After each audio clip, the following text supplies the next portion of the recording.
Hey, what's up, guys? It's Jace, and welcome to another exciting episode of the ELAV8 Podcast. Today, Sam and I are back talking about everything that's happened in the political system since Joe Biden stepped down, as well as we touch on things like my Cybertruck, why I purchased it, and how we're feeling about the economy going forward. Right, and the reality is today is that as things like automation get better, and as bigger businesses take over the economy, and they want to, reduce cost. That's actually what it comes down to. They want to reduce cost, right? We, as a society, are disincentivizing America from having immigration because that invites more people to come into the economy, right? With less to go around. Yeah, this is not land of the free. This is land of the serfs.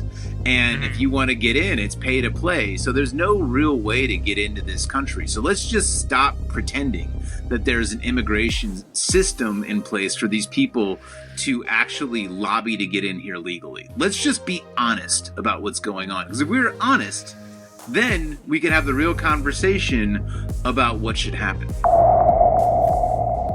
Yo, what's up, everybody, and welcome to another exciting episode of the ELAV8 Podcast. Sam and I are back again, connected. We're kind of feeling it out, seeing the pacing for the summer. But Sam, how you doing? I'm doing great, Jace. I'm doing great, but with all the things in the world that have been happening, it's been a lot to catch up on. However, there's one important piece of news that we haven't really touched on that is monumental, probably the most important thing happening in the world at the moment. Jace, you got a Cybertruck. How's this going? I literally didn't know which direction you were going, even though we talked about it before we got on camera. I'm like, oh, is he going to talk about what's happening in the Democratic Party right now? Is he going to talk about Trump? Is he going to talk about elections? We could talk about that. We'll probably get there. But is any of that as interesting as you getting a Cybertruck? Okay. So let's just rewind to what I admitted and I owned last podcast, which is I'm fully embracing my midlife crisis, right? So I, just acknowledge that. I've acknowledged it. And let's get to the nitty gritty. It is the greatest thing that I've ever experienced in my entire life, period. Okay, why? Because here's the thing.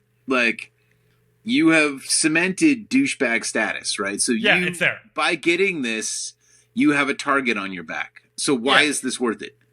Okay, why is it worth it? Well, for one, right, you just feel cool, right? And I know that doesn't mean a lot to a lot of people, but let me just be very direct about this. When you're driving, okay, people look at you and they point, right? It is something that you inherently notice. You can't avoid it. You'll be driving, you'll be at a stoplight and someone, a pedestrian or another commuter will look at you and be so are they like, hey, cool, man, or are they like, fuck you?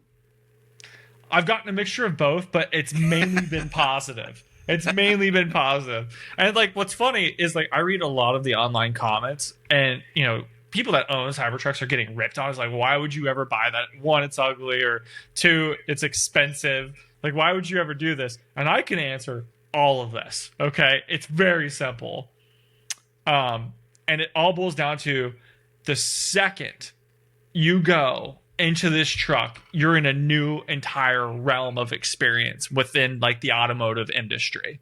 It's so fascinating. Now, I have heard quite a bit about it, though, that it is shoddily put together. There's questionable manufacturing. It's impossible to fix. There's a lot of negatives that I've heard, but what are the positives? Okay, so I'm sure the negatives are probably true. Let's just acknowledge them, right? But I haven't experienced any of them yet. Okay, so here's one that you've got to keep in mind. Right. I heard this. This is all hearsay, but what I heard is that there's people who are parking it in their car and then it doesn't start up the next day, and they literally can't get their other cars out because you can't really tow it, and Tesla has to come get it for you, and sometimes they take a while doing that. So that actually happened to my friend. I have a friend that has a Cybertruck, so I can confirm that this is true, that this has happened. But hey, man, it's getting better all the time. Okay. So let's circle back to the positives. All right, the positives. Okay. Why would you do this, right? So I'm going to have an unfair advantage on selling the positive. I'm going to tell you why. I come from a car that I bought 7 years ago, all right, that didn't even have a backup camera. All right. So going from a car that literally didn't have a backup camera, didn't have an aux cord that worked, right? So like basically no good sound, no electronics. It's just you hold the wheel, you get from point A to point B. This is a seismic upgrade, right? It has a 360-degree view around the truck itself. While you're driving it or you're backing up, you can see all around you. It has all these like features in it to where it knows when you're not paying attention, which you would probably hate. Like it knows if you're not looking at the road, and it'll chime at you. It'll be like, wait, pay attention. Or the light just turned green. Do you appreciate that, or do you get annoyed? Here's the thing. I freaking love it, dude, because I'm a space cadet. Like, you know me so well. Like, I just zone out. I'm like thinking about, man, that'd be really cool if I coded that. And the Cybertruck's like, yo, bro, you're driving with other people right now. You need to focus up and just keep going. I'm like, yeah, let's go, Elon. Let's do this. Wow. Okay. So you like the guided hand, you like being electroshocked into doing the thing. Yeah, man. You might as well think of me like Bill Murray at the first scene in Ghostbusters when he's just like shocking all those people. For what is it? You know what I'm talking about? He's trying to get them to do like the psychic thing. I don't know. Electroshock therapy. I don't know. All right. So it's got the sensors. So you're like you stepped into the future. Mm-hmm. Are there any particular features that you find yourself using consistently? Okay, I didn't think that I would like speed so much because I drive basically like a grandpa, right? I really do. I don't really drive that fast. And I realized the reason why I never drove fast before was because I couldn't, right? And now that I can, I'm like, oh my God, this is incredible. And I'll give you an example. You live in Los Angeles. Where are you actually been able to open it up? Okay, so this is a reality, I'll admit. It's only happened like 3 times so far. So like it's been like one stretch right before I hit brake lights. I'm like, let's go, right? But dude, seriously, this is not an exaggeration. If you have it in sport mode and you go stomp on the gas pedal, it literally throws you back in your seat. Like it literally, you can feel the speed hit you. It feels like you're in a rocket ship. Okay, so it is fun to drive. Then it sounds like this is like a fucking toy. God. All right, it's a toy. I mean, look, douchebag toy. Yeah, they go 1-to-1. Now I've also heard in Los Angeles that there are literally people throwing paint on Cybertrucks. Are you worried about this?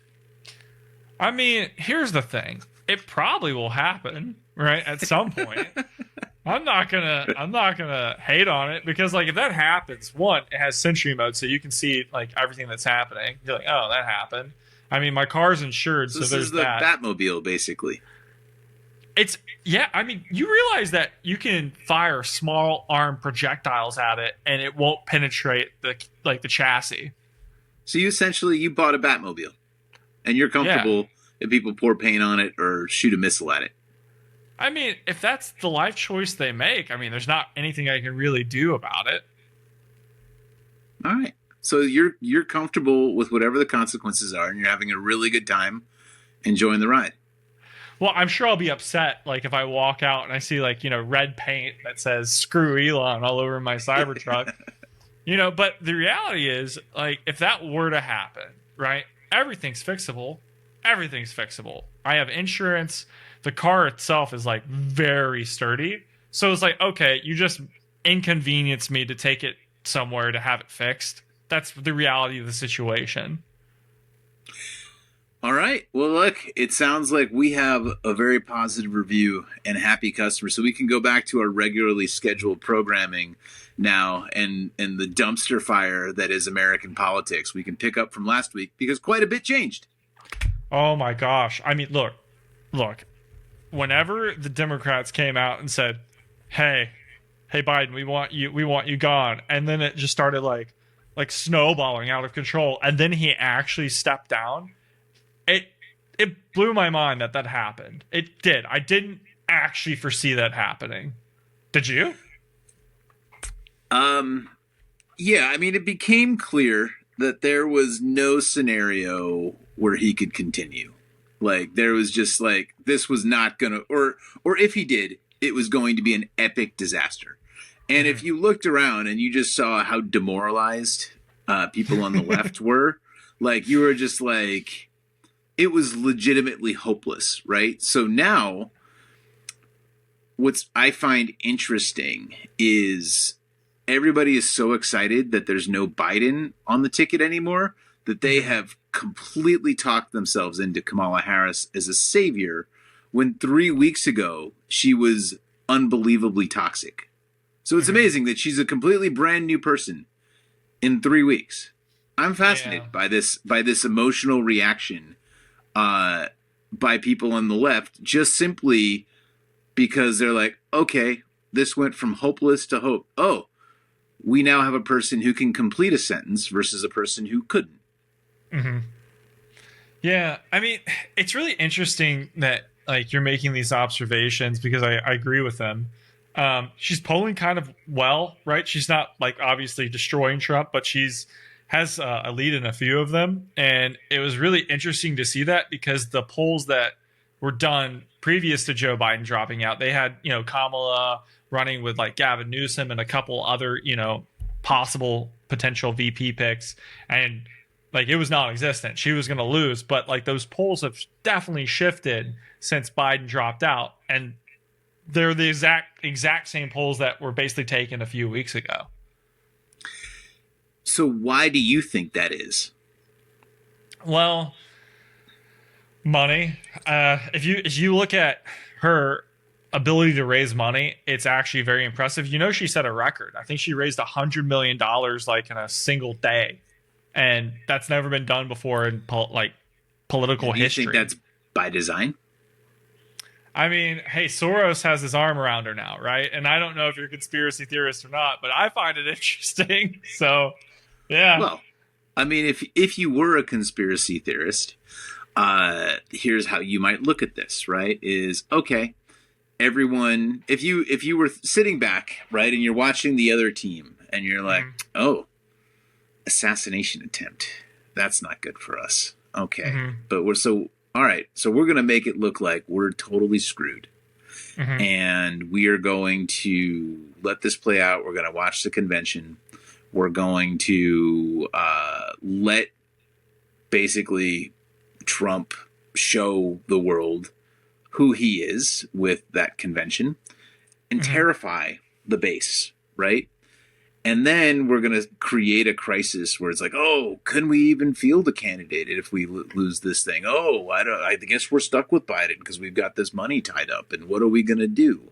And then meanwhile, you're like, okay, so the second we flip this on, how do we make Kamala look like a superhero? Because she's the one we're stuck with.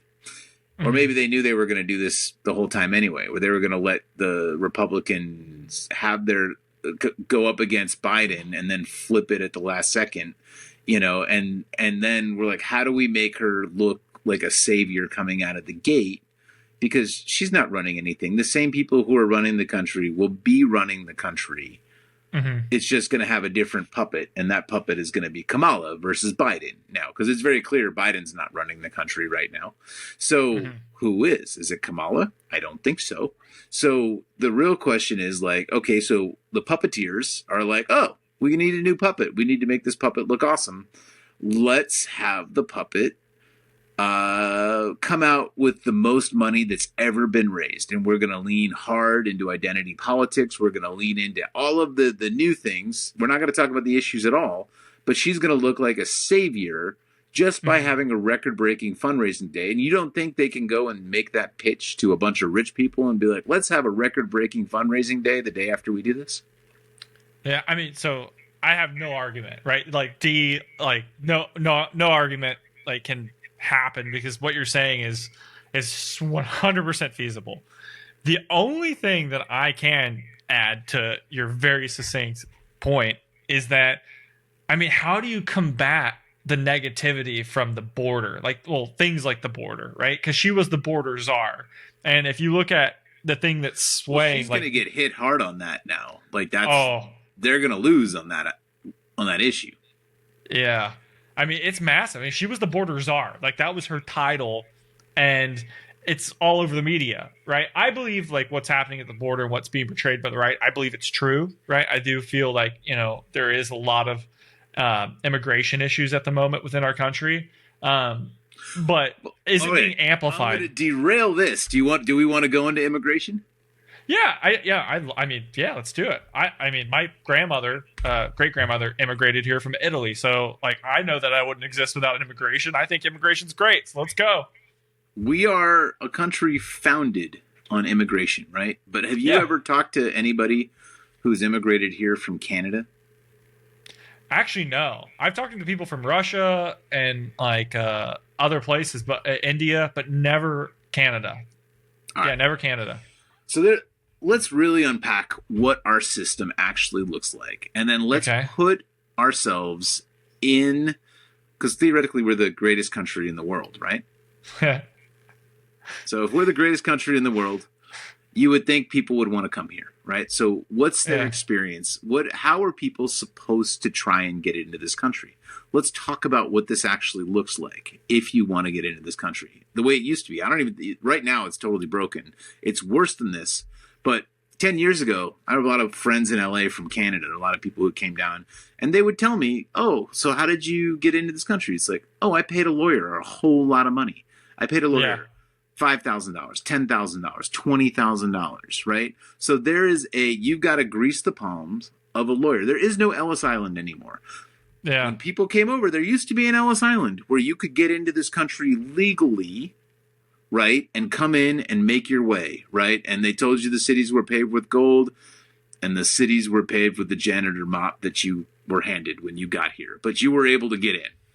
And the Irish were treated very much like Mexicans are treated now, and the Italians and all the people who came over. But you could at least get in and come and like do the thing, and you'd go to the Statue of Liberty, right? And be presented like, hey, free world, you're here, make your way, right? So that transitioned into, oh, this is the most pay-to-play rigged system imaginable, where even preferred people, not brown people coming from Canada, had to pay lawyers massive amounts of money just to come in and like probably get a green card, or you had to do some weird marriage dance, or you had to do some kind of thing where you're going to go do that. Otherwise, your only hope was to basically run through the border, and figure out how that works. Now, how does that system reasonably compare to the America that was built, that is what we turned into, that is what turned us into the greatest country in the world? So once again, can't really argue with your premise, right? But I can take a different lens and look at it from a sense that immigration comes in cycles, right? The immigration you're talking about during, let's call it the Industrial Revolution is what drove immigration. If you really think about it, is how can we turn this country into the next superpower, right? And it's by bringing more workers into the economy to help facilitate that, right? And the reality is today is that as things like automation get better and as bigger businesses take over the economy and they want to, reduce cost, that's actually what it comes down to. They want to reduce cost, right? We, as a society, are disincentivizing America from having immigration because that invites more people to come into the economy, right, with less to go around. Does that make sense? Totally. But we should just be honest about that then, which is this is not land of the free. This is land of the serfs. And if you want to get in, it's pay to play. So there's no real way to get into this country. So let's just stop pretending that there's an immigration system in place for these people to actually lobby to get in here legally. Let's just be honest about what's going on. Because if we were honest, then we could have the real conversation about what should happen. Well, I don't want you to drift too far away from the surf idea, right? Because it's actually kind of a beautiful thing in a negative way. But if you think about it, it's really easy to come here from somewhere like India, right? where you're an incredible programmer, specifically, let's say that you're focused on AI at the moment, so you're a Python developer. Do you know how easy it is to get a work visa if you specialize in that? Because once again, as you said, serfs, like we're just all serfs, Google can be like, we need this many people who are the best at this, and they just bring them in, and you essentially work to, allow yourself to live within this kingdom, the kingdom of Google, right? And that's what we're drifting further and further into, is if you specialize in X, we will give you Y. And look, in one sense, that's great because we're encouraging dreamers. I know they always talk about the dreamers, right? You heard about it during DACA when all that was happening, right? Dreamers, we want dreamers to come to this country. That was such great marketing because all it was really saying is we want to help extend profits to all these big businesses. And by the way, I do value that these people gave up everything. They came here from, their countries. They risked it all to, have more. And I think that's a beautiful thing. So they are in fact dreamers, but it isn't such a one-to-one, and you can't really ignore that we're essentially just propping up bigger businesses to make more profit. So, right. So now we're being fed, but so let's think about this. So we've removed the system with which people could legally apply into this country. And I know this because I work with a charity, the Orphan Starfish Foundation, which is fundamentally designed to help people get here who are deserving. And trust me, they can't. And so there's no way to actually do it legally. But then we want to get angry that these people are doing it illegally. Mm-hmm. So how do we propose that people do this? Well, I mean, here's the sad state of affairs, right? And I'm about to go off the rails, and that's what we do here on Elevate, right? Is that there's about to be so many societal barriers placed upon us. And I think we've talked about it before. Do you know what the CBDC is? The central bank digital currencies that are being proposed by the Fed and the the US Treasury. Have you heard about these? Yes. Okay. Do you know what they do? On a fundamental level? They track every single thing you do. Yeah.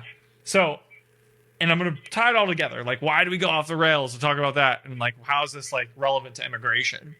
If you think it's hard now, wait till we have programmable money, right? To where you enter into this country, you don't have credits to be able to purchase groceries, or you don't have credits to be able to drive from your where you live, where you reside, to go to work. They can just turn it off, okay? And I actually believe that that's the most probable plan for how they're going to combat immigration. Whether or not I agree with it or disagree with it, I disagree with it, by the way, is inconsequential.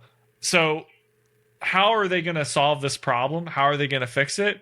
Is they're just going to further double, triple, quadruple down on we don't want you here. And they're going to isolate individuals within society using technology to do it. Well, it's Black Mirror. Oh, it's 100% Black Mirror. Wow, that was way more succinct and way more easy to understand than what I just ranted about. No, it's exactly it, but I think what frustrates me, right, is the amount of pretending that everyone is doing that things if you watch Fox News, right, Fox News is going to rail for days about the illegal immigrants coming in here as if they have a different option, as if there's a conveyor belt they're going around where they could be applying and getting in here legally, right? So it gets everyone fired up.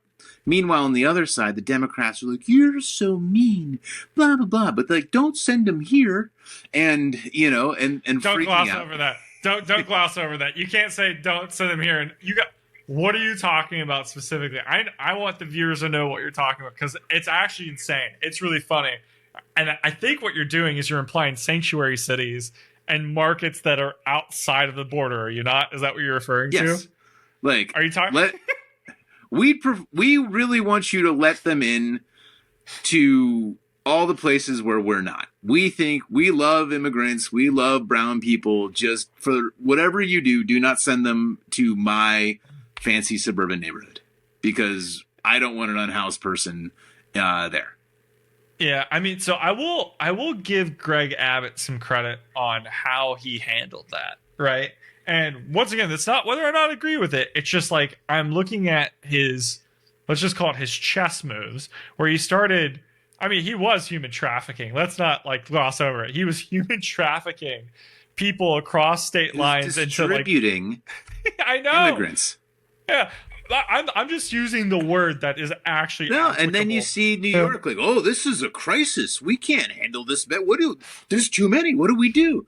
And so Yeah. and it's like, well, I thought so. So this is my point, though. For me, the solution, right? Because I'm doing a lot of complaining. The solution is create a system for people to get in legally and actually like make that possible, and then you can enforce the border and people can't say anything. But right now, you don't give people an option to do it legally, and so there's no path towards citizenship. So, like, of course they're going to do this. Oh yeah, I mean, what's even crazier is like if you look at the markets, right? That these people, I shouldn't call it markets, countries. These people are coming from.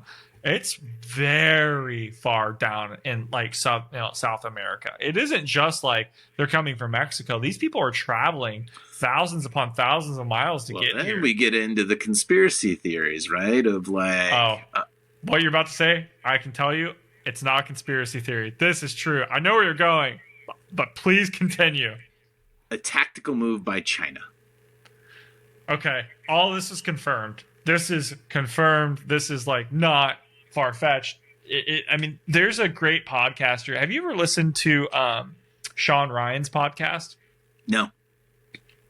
So Sean Ryan did an episode talking about the border specifically because, I mean, what you just stated, is mainstream kind of viewed as a conspiracy theory, basically saying that, how do we know, these people are not just, immigrants that just want a better life?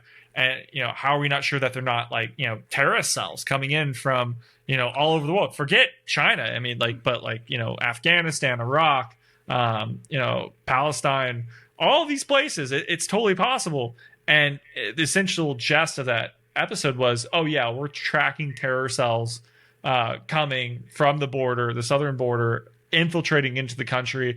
And there's nothing we can do about it. And that's happening right now. And that's been confirmed. Yes. So the real question is then, but part of this is like the country doesn't have a leg to stand on because it has no immigration policy. That's my opinion. Is like the politicians are so not solutions oriented. They're only interested in winning elections. So they just want to paint the other people as evil and then continue with the status quo, bust the immigrants like as a little bit of like a fuck you to the Democrats, and the Democrats want to hide their heads in the sand and paint the Republicans as just like crazy like right-wing zealots who hate immigrants, and so the problem is it's just people screaming at each other but no one constructively addressing the problem while China laughs.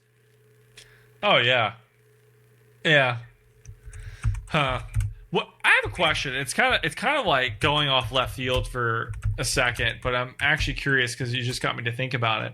What do you think about like population collapse? Have you been reading about this? Like how all of these countries, especially like Southeast Asia, that they're in population decline, and here in the United States, actually, we're now in population decline. Have you heard about this? Well, look, the world is, honestly. The world is we're entering the Handmaid's Tale at a certain point. Or this was the plot of Idiocracy, too, in a certain way. And if you want to get conspiracy theory centric there, you can all look at this as perhaps by design, disincentivizing people to have children because it's so expensive as a form of eugenics.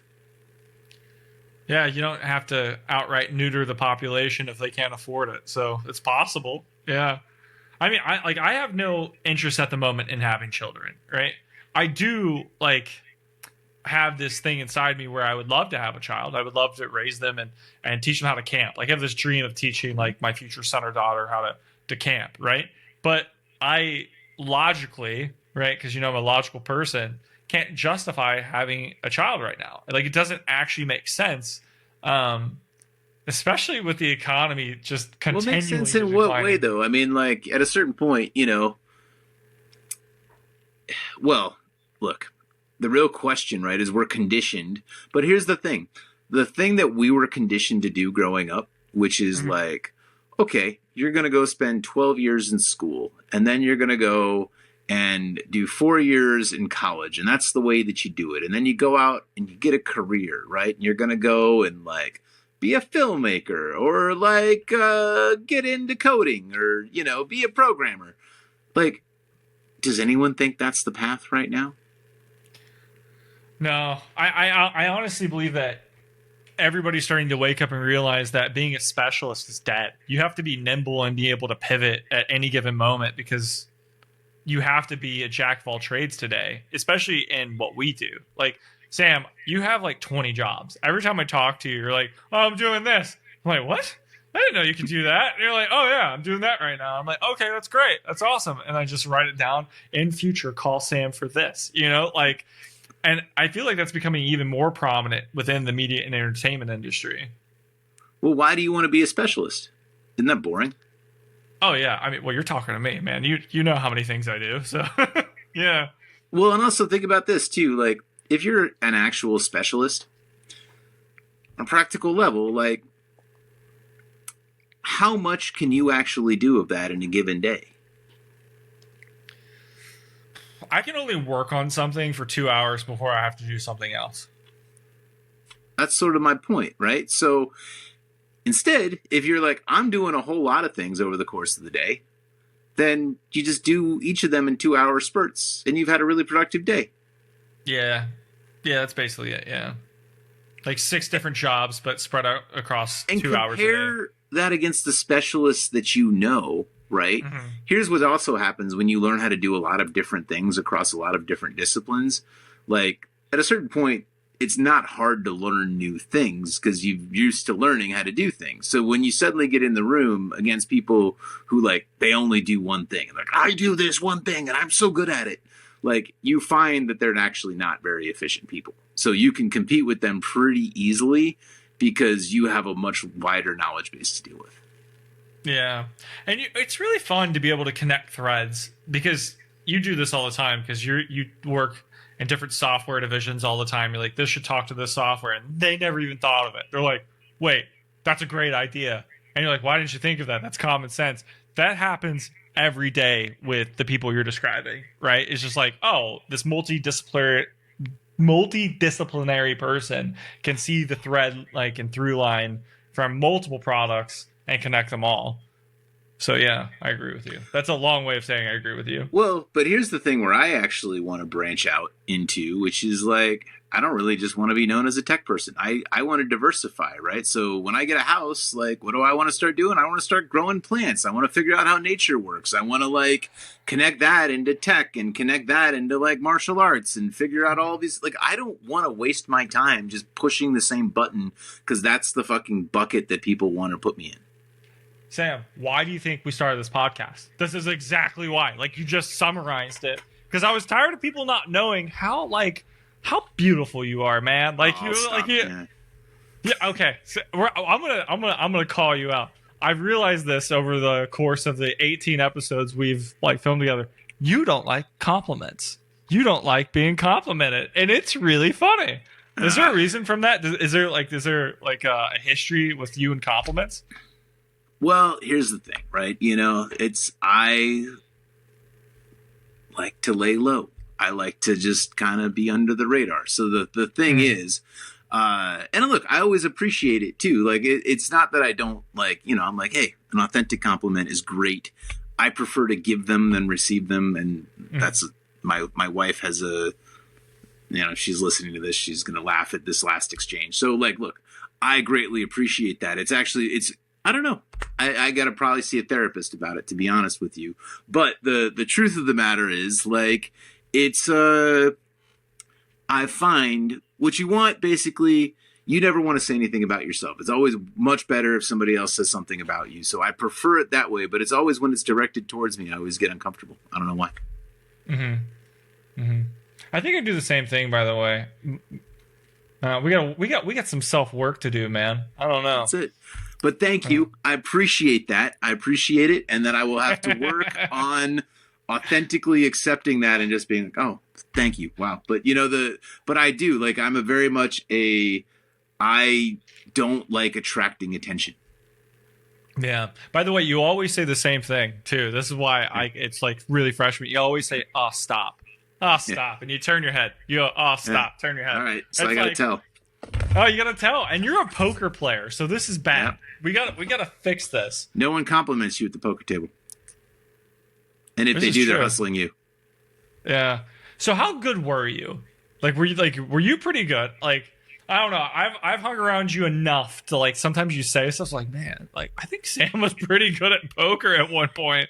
So here's the thing: poker, being a professional poker player is not a fun job. Here's what I learned about myself playing poker: is if you get really good at playing what I realized is I could have gotten very good at playing poker on the table level.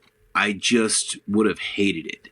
And the thing of it is, to play consistent poker at a table, you've got to be very disciplined, and you're just waiting for people to make mistakes and play the percentages. And at a certain point, if you're just going to sit there every day, day in and day out, it becomes a mind-numbing, horrible experience because you're surrounded at a table by people who fundamentally don't like each other and are trying to take each other's money. That's your existence all day long. And all you're doing is sitting there trying to make the fewest mistakes and knowing everyone else is doing the same thing. And so you can do that. So where did I get really good?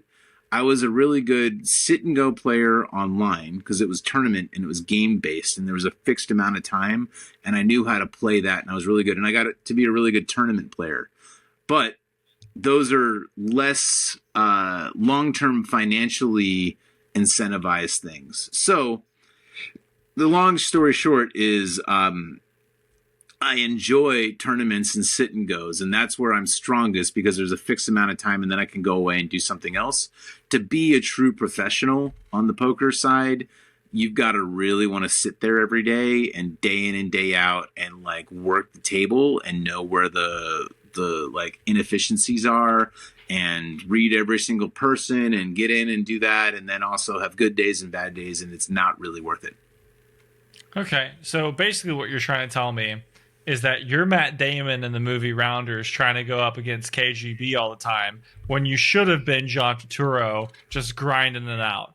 No, quite the opposite. What I learned is that if you want to make money, just a basic everyday amount of money, don't play Teddy KGB. Do not even think about playing Teddy KGB. You're going to lose. There's no money there. It's inefficient. Go to the cheap high limit tables where the amateur players are and just sit there and collect a few $100s and leave. That's the move. That's what I did when I was playing and I needed money. Now, and because the higher up you go, the better you have to be, and the more likely you are someone's going to clock you, and you've got to be really good at those tables. So if you want to just, there's a ceiling. And otherwise, if you want to get good, like you can become a good tournament player and just play tournaments and do that kind of for fun.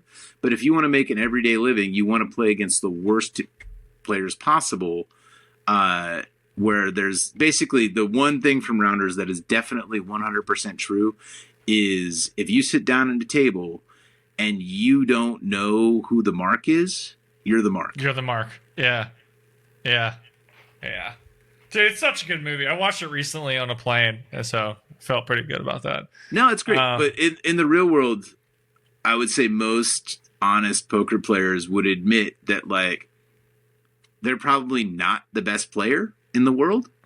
And so what the last thing they want to do if they're really trying to make money is play against the best players in the world. They just want that bracelet. But that's the ego thing. If you're trying to make money, play against the fucking tourists. And that's all you should do. Okay. And that's boring. Yeah, it is boring. It sounds terrible, actually. Yeah. So that is my point. That's what I learned about being a professional poker player is there's not even an ounce of romance to it.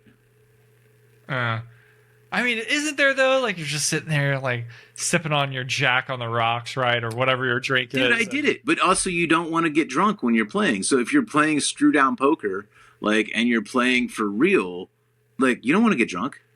Yeah, fair enough.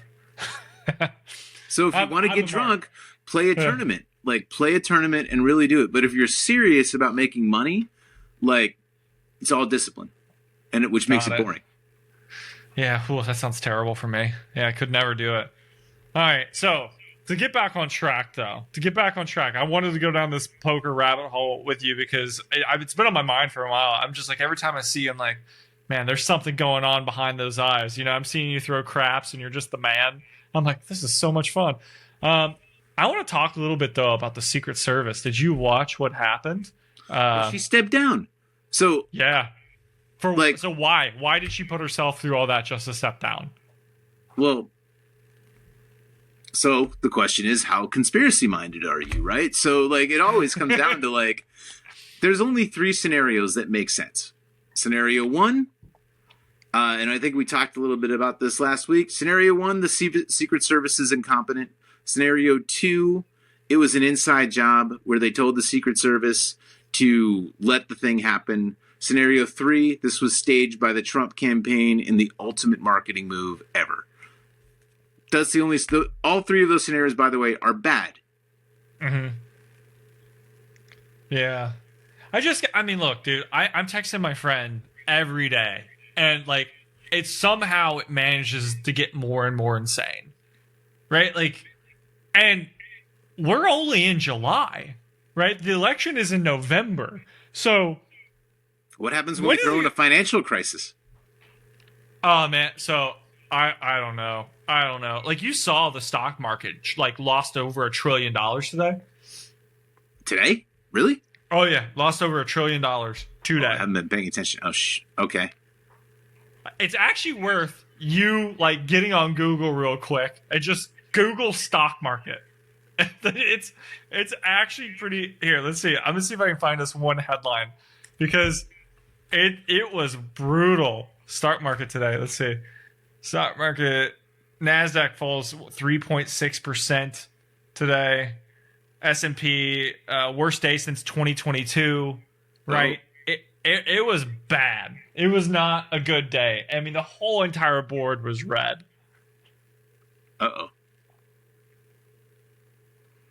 So what's okay? Well, so let's. I don't know. I mean, look, we just go. What do you think that means?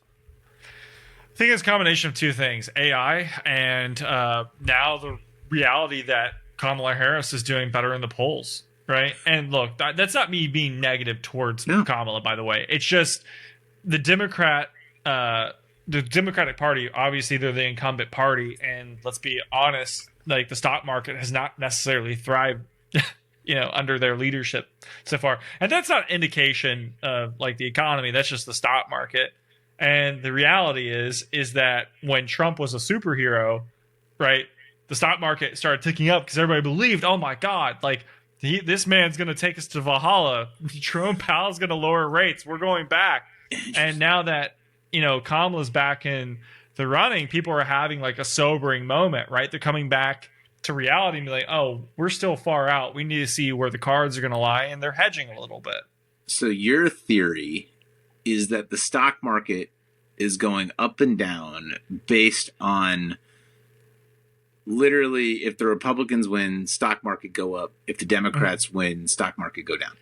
Yeah, but I'll take this a step further, right? Is I genuinely believe, and we talked about this last week, that we're on the precipice of a financial collapse. You think we're going to go down and then we're going to go back up. That's what we talked about last week, and I thought about that a lot. Well, I think we're going to go down and Bitcoin's going to go up. I don't think the economy is going to go up. Okay. So I think that no matter what, if the Republicans win, we're going to Valhalla for like 1 to 2 years. But that's a Band-Aid. It's a Band-Aid. And then after those 1 to 2 years, I don't think there's enough juice in the system to keep it running, and we're just going to go into absolute economic collapse. So you think economic collapse is inevitable? Yes. So my view is that it's coming sooner rather than later because there's no incentive to prop up the system right now. Yeah. I mean, you can actually kind of already see that with the housing market. It's pretty funny. Like, if you look at the housing market, like, prices are still staying the same. And I actually feel bad for a lot of people as they're still trying to sell to cover, what they spent on these houses whenever like rates were so low. Because don't forget, like the housing market did this, and then rates went up to catch up, right? But the prices still that they paid those prices just with lower interest rates, and they can't sell the houses. If you look at housing inventory right now, it's like slowly just hockey sticking up. It's pretty scary. And if you want like a cultural indicator of this, look at two markets. Look at Houston, Texas, and look in Florida. I can't remember the city in Florida, but housing inventory is just skyrocketing right now. I'm getting ready to buy a house too, which is fascinating. So I'm walking in at a very interesting time. I'm worried that I'm going to get in at the absolute zenith, pay the maximum amount, and then watch this whole thing crater. I mean, it's totally possible. It's totally possible, dude. But whatever. I want my Cybertruck, man. Yeah. Yeah, exactly. Exactly. So, hey, I want to tell you why I bought it, right? Because you know me, I'm a very logical person. Like, I'm talking about economic collapse. I'm talking about all these things, and like, yet I still bought a Cybertruck, right? Like, YOLO. Yeah. So let's talk about that. Why, right? Why? I came to a conclusion, and I actually had someone tell me that they were proud of me. Is I'm very fiscally responsible. I really am. I'm very fiscally. I have a budget. I plan my budget. I don't exceed my budget anyway, right? And then a friend of mine got cancer, right? And it really screwed me up. I mean, he's still with us. He's going through treatment. But this guy did everything right. Like he's lived his life like great. He works out. He's healthy, crushing it. Just a good guy. He didn't do anything wrong, and he got cancer. And it's like, what the hell? And it honestly, man, like for the first time in a really long time, like I was messed up. I was messed up emotionally just thinking about it. And like I thought about it, it's like that could happen to me.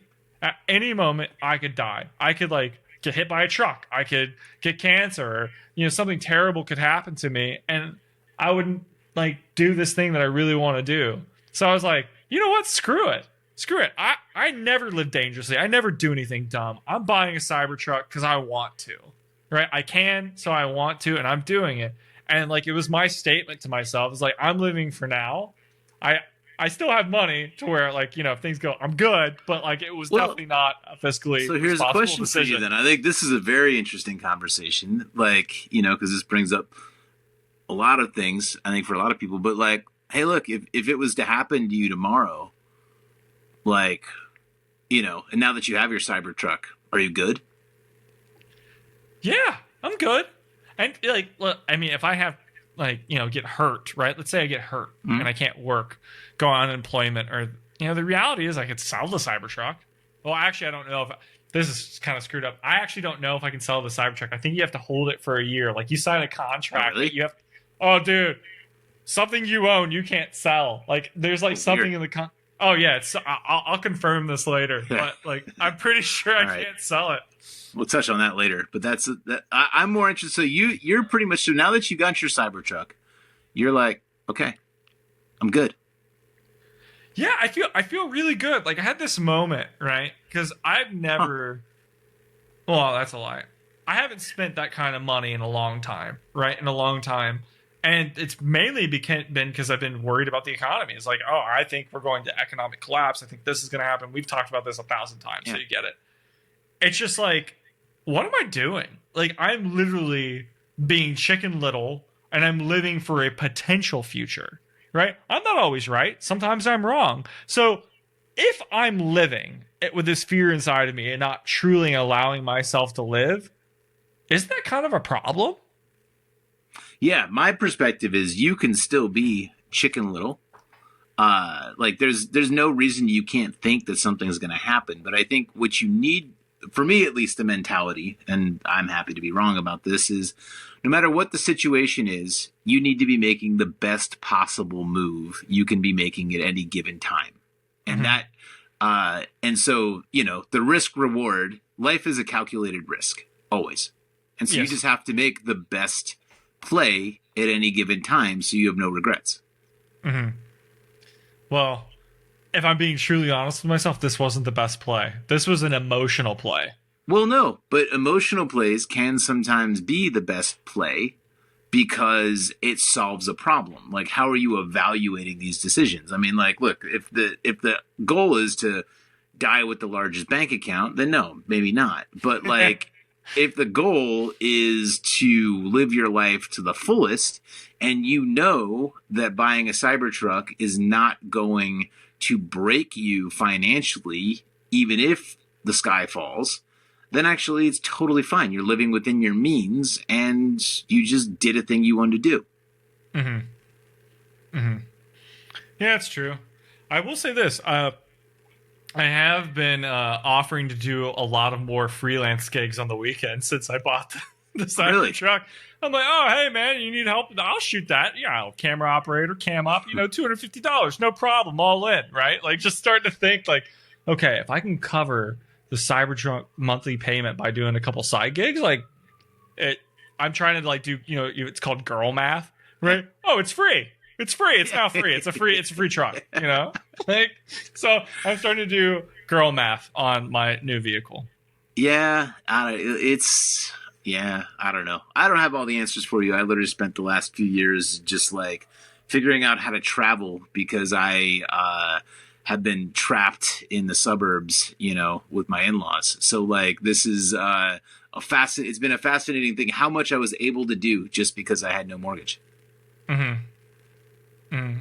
You are doing some pretty interesting, exciting things. And you know what? I got to see you more. I will say I saw you quite a bit because of the freedom you had, which was pretty cool. But now I want to trade that in because I want a house and I want it. Like for me, the only thing that I haven't done is have like a traditional suburban life where like I have a place and a piece of land and all that stuff. Because for me, whether I'm living in a house in the suburbs or I'm living in the city, like I've lived in the city for the last 30 years. So like, it's not even interesting to me anymore. Like there's nothing I haven't done. I've been to every bar. I've been to every restaurant. I've gone to all the places. Like what's there to do in a city? It's boring. What's interesting to me now is like, what if I had a piece of land and I could do stuff with it? And now I could balance all these other things. That for me is far more interesting. You strike me as someone that needs a shop, like, so you have the main house, you obviously have the garage, but you need like a shop behind the house. That's what I want. It's your lair. It's Sam's my dungeon. lair. That's what I want my dungeon. I want my little like martial arts area mixed with like grow room, mixed with like computer lab. Like that's the command center. That's what I'm building. If I come visit you, there's a good probability I'll be like, this is too cool. Hey Sam, there's land next to you. I might buy it. Dude, that'd be cool. Come to Atlanta. I'm trying to get people to cut this. It's a financially sound decision. I love Atlanta. And the thing is, people like don't realize how close Atlanta is to everything because the airport's so good, right? You're on the East Coast. You can get to Miami if you need like a woo-woo weekend pretty easily. Like, here's something fascinating. So in Atlanta, the part that I'm going to live in is not this part. I'm going to go to the northern suburbs. However, in the south is where all of the studios are. And so we went down last time I was there and I went and visited, and actually there are these like commune type towns. And I went and visited someone at one of these, and it's right near where all the studios are. And what's fascinating, right, is you'll go by this thing where it's like you'll pass the Confederate flags, and then you get past the Confederate flags, and there's this town with the like pride sign on it, right? And then you go in, and like there's like this wide open like hippie community, right? And they have like these like weird different architectural places, and there's people just living and they're walking around, and it's these little tiny communities, and it's 40 minutes out of Atlanta. I don't really want to live there because I think I'd lose my mind, but like but being there and seeing it, like it is like there are these modern like imagine like the world's largest modern HOA that runs like a hippie commune, right? Mm-hmm. And it's and like it's like these little tiny economy. It's like this tiny economy, this little micro country living in this like within like the South. And like I feel like there's a certain degree of like that's where it's headed, right? They have their own yoga studios, they have their own like coffee shops and bagel places and all of these things, but it's like and like Scientology center, and it's weird, like it's crazy. It's imagine like Hollywood people who like were like, oh, I have to go work in the South now, so what am I gonna do? So then they bought a bunch of land and they built like a little mini like Echo Park or something in there that it's like accessible. Yeah, it's like Osho, what he did in Oregon, just building. No, that's it. It's Osho, right? And then meanwhile, all the surrounding people are like, I don't know about these guys. Like, did you just see that documentary with the people who all dressed in orange, right? In the north, like in Oregon, right? Where they got like bad country or something. Yeah. Wild country, and they got the guns together. Yeah. The Rajneeshis, right? Yeah. So I went. There's Rajneeshis. They're Hollywood people in Atlanta. They're Rajneeshis, and I guarantee the people around are like, I don't know whether we got to invade them or they're going to invade us, or I don't know what's going on. Like, it's a fascinating thing, man. Yeah, well, let's just be honest. The Georgia people that were there first, they probably know how to shoot better. So, oh, totally, these people are going to lose. It's not even close.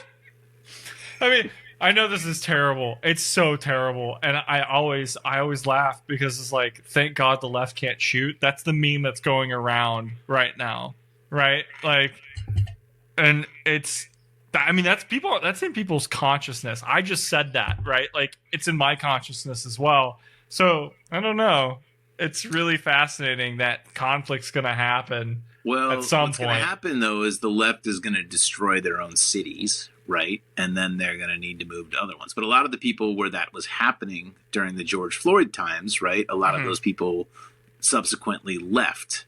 Right. So leaving a lot of and that's like a lot of the suburban types, a lot of the people in Los Angeles. There's been a huge flight out of Los Angeles because it's felt fundamentally unsafe. And the same with the Bay Area and those people who had tech jobs and some of the other things. They're like, why am I here? I'm just going to go somewhere else. But then they're moving to these other places and now they're gentrifying, some of these other places where they have guns. And so which is less safe? I don't know. Yeah, it's really interesting. I mean,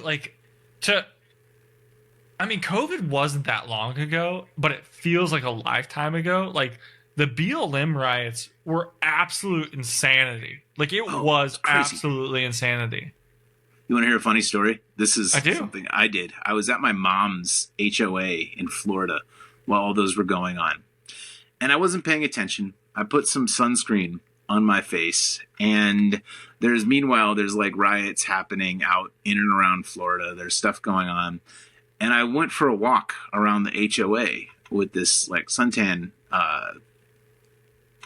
lotion that I put on, and I came back, and it actually looked like I was in whiteface, like, and I'd been like, and my hair looked crazy, and I'd like was walking around like during riots in like this HOA of like older people, just walking around looking like a complete crazy person. That's a true story. During when all of that was going on, and and so that was a very crazy time. But like when all of that's going on, imagine if you're living in a city, right, and you're trapped in a house, and you're not sure who's going to come into your neighborhood or what's going to happen and how that's going to go down. I mean, that's what that time was like. But then what do you do when that veneer of safety is punctured?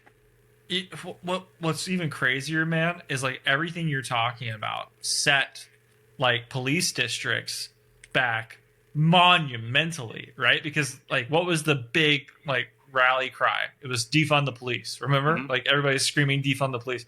Well, they defunded them.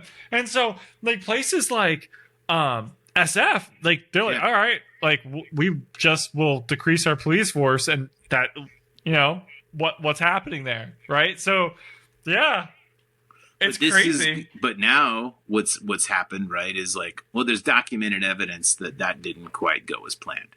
So didn't go, yeah. So now there's this weird thing where it's almost like the left didn't win, and now they can't run on that anymore, and they're getting voted out, and like, it's so clear those policies are horrifically bad and unsafe, but meanwhile, like, no one really wants to live in a police state either, so it's a very weird time. I'm probably the world's worst. Like when it, like I think about this, right? Like I wouldn't mind living in a police state, right? But I know that's inherently bad. I want you to know that I know that's not good. That's a bad mentality. I'm 100% aware of it. Like I actually don't even mind CBDCs so much, even though I know how bad they are, right?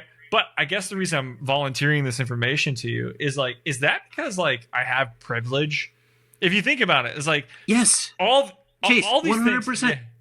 Yeah. Chase, if you grew up in a neighborhood, there's a reason the George Floyd riots happened. Is like, imagine you live in a neighborhood where you were being farmed from birth to go to a for-profit prison, and you were living in a food desert, and everyone you know is broke, and then these gangs of people come in and beat the crap out of you on a regular basis and take your friends away.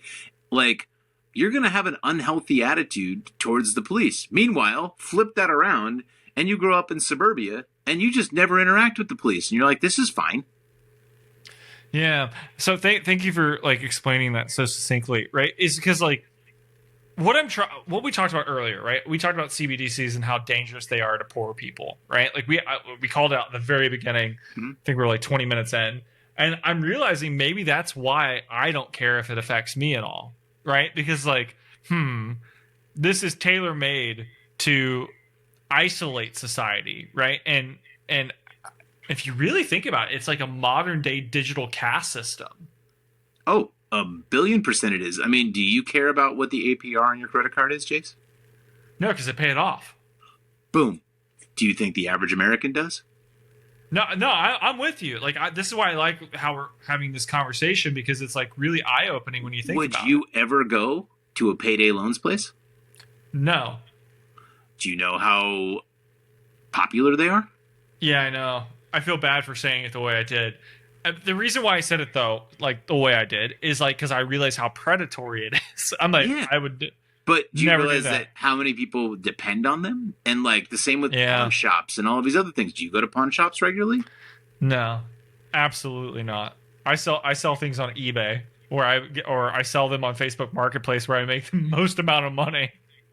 But like, so it's that mentality, right? Like, you know how to manage money, but like I went and taught a bunch of Compton kids, and like, you know, and I went to Native America, right? And I pulled my iPhone out and the kids were like, "Are you rich?" Right? Or I went to Compton and, you know, realized like the average kid there has zero financial literacy skills. So it's not an accident that like, if you haven't been taught about stuff and you don't know the consequences of things, like you can get into someone's going to give you a credit card and you can just go buy stuff. Do you know how, like, I've seen GoFundMe's by people who have been like, I didn't know how credit card debt worked. I'm totally broke. Can you help me? You know? So I didn't know how credit card debt worked when I got my credit card. And I will admit, man, I got in a hole. I was like $20,000 deep at one point, like really early on. And that was terrifying. Yeah, the last financial crisis, I moved to LA and I was moving zero balances between like different credit cards. And then overnight, the financial crisis happened and then they got rid of those so you couldn't do it anymore. And then they cut your limits down to zero and then they jacked up your interest rates and there was nothing you could do about it. Yeah. Oh man, that was so terrible. But that's the existence for the average person, and that's what we're starting to enter into now. And we have more than half the country in this economic caste system that you just labeled it as. Okay. Well, Sam, we're an hour and 2 minutes. So you want to give us some closing thoughts? Some hope, possibly? Well, look, here's the hope. The hope is the same every time, which is every single problem we have in our society is completely fixable by the technology that currently exists every day that nobody talks about. And the second that we all start getting together and like talking about how to proactively solve problems and like look at things and come up with solutions and talk through things and be like, oh, you need this thing, I need this thing. Okay, how do we get this thing together using the resources that we have available to us right now? That's how the world gets better every day. The reason the world is falling apart is because everybody wants to scream at each other versus solve actual problems. Yeah, that's accurate. That's accurate. Yeah. All right, man. Well, Sam, always a pleasure talking to you. I'm glad we're getting back in the rhythm again. You know, you're going to start seeing more of us. We're going to be jamming all summer here on Elevate, but expect it to pick up in the fall. We have some exciting guests we're going to bring on. We're going to start getting people into the mix, have some really cool conversations. But right now, we're just watching the world burn, and then when it's done burning, we're going to turn the gas on and kick some ass.